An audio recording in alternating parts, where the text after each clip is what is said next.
The very latest on the deadly Southwest Flight 1380. We could soon be seeing changes to the way inspections happen. Federal investigators are still looking for debris from the plane. They believe a fan blade broke loose and ripped through the engine, causing chaos that followed.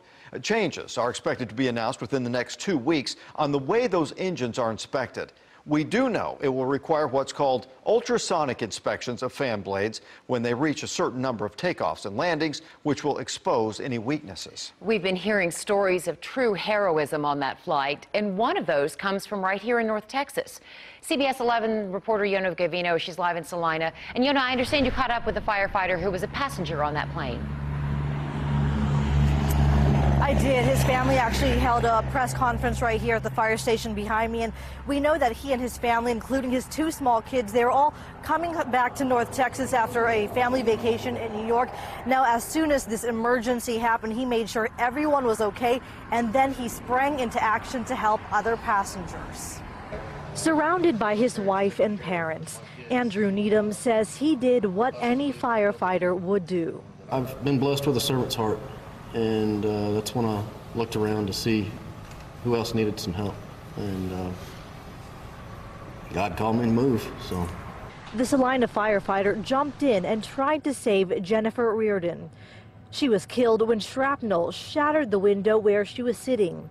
He didn't elaborate on what happened out of respect for her family. She had 2 kids and a loving husband and a community around her that loved her. So my heart is broken for them. His family is grateful to the pilot, Tammy Jo Schultz, who's being praised for being a calm hero with nerves of steel, able to get that plane back down to the ground, even with a hole in the side. She made it a point to stop and talk to every passenger, and interacted with every single passenger to check to see if we were all alright. Andrew's been a firefighter for 4 years, 1 year in Celina. He credits his faith and training for his heroic actions. He's an amazing man. He was an amazing son as a boy and young man, but he's really grown into a fantastic firefighter.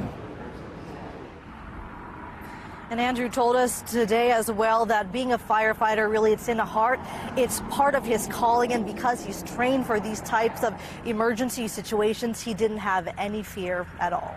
Live in Celina, Yona Gavino, CBS 11 News. Yona, thank you so much. We are learning more about the woman who died in that incident, 43-year-old Jennifer Reardon of Albuquerque, New Mexico. She was partially sucked out of a broken window on the plane. We're told she died from blunt impact trauma to the head, neck, and torso. Passengers tell us they tried to keep a hold of her as the force from the rapid depressurization in the cabin pinned her to the window. We tried to pull her back in, and we couldn't. We weren't strong enough, and all we could do was stay calm, because if we didn't, then there would be even more panic on the plane. And so in that moment, we all just made some pretty tough decisions. As updates happen, we will keep you posted on air and online at cbsdfw.com.